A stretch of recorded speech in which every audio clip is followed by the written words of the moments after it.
Hello my dear friends, હું ભાવિન માંકડ આપ સૌનું હાર્દિક સ્વાગત કરું છું ગુજરાત પ્રશાસન પાઠશાલાની અંદર.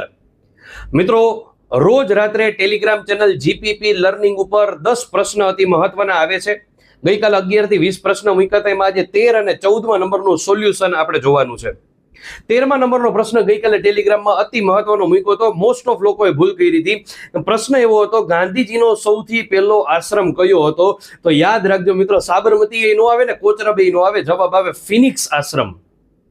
મિત્રો યાદ રાખજો, સૌથી પહેલો આશ્રમ ફિનિક્સ આશ્રમ હતો. એવું નહોતું પૂછ્યું કે ભારતનો પહેલો આશ્રમ કયો હતો, ખાલી પહેલો આશ્રમ કયો હતો, તો જવાબ આવશે ફિનિક્સ આશ્રમ, દક્ષિણ આફ્રિકાની અંદર સૌથી પહેલો આશ્રમ.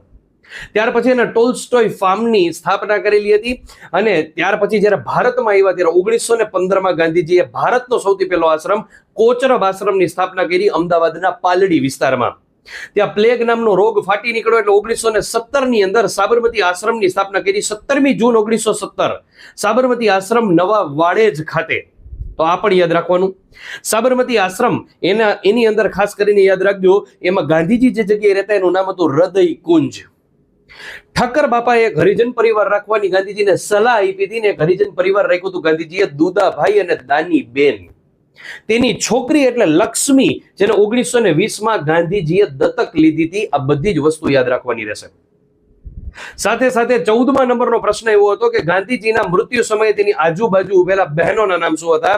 તો મિત્રો, ગાંધીજીનું મૃત્યુ 30મી જાન્યુઆરી 1948 શુક્રવારના રોજ સાંજે 6:15 વાગે દિલ્હી બિરલા હાઉસ ખાતે થયું.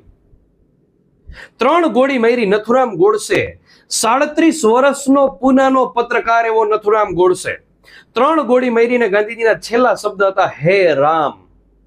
અને ગાંધીજીની આજુબાજુ 2 બહેનો ઉભેલા હતા, એનું નામ હતું મનુબેન અને આભાબેન. શુક્રવારનો દિવસ 30મી જાન્યુઆરી શહીદ દિન તરીકે ઓળખાય. આ બધી વસ્તુ યાદ રાખવાની છે. પૂર્ણિમાબેન પકવાસા એવા વ્યક્તિ હતા કે જેને ગાંધીજીએ જે છે હથિયાર રાખવાની છૂટ આપી હતી. ઓપ્શનમાં પૂર્ણિમાબેન પકવાસા હતું. મોસ્ટ ઓફ લોકો ટીક કર્યું, પણ ગાંધીજીના મૃત્યુ સમયે તો કોણ હતું આજુબાજુ? તો મોસ્ટ ટાઈમ યાદ રાખજો, મનુબેન અને આભાબેન.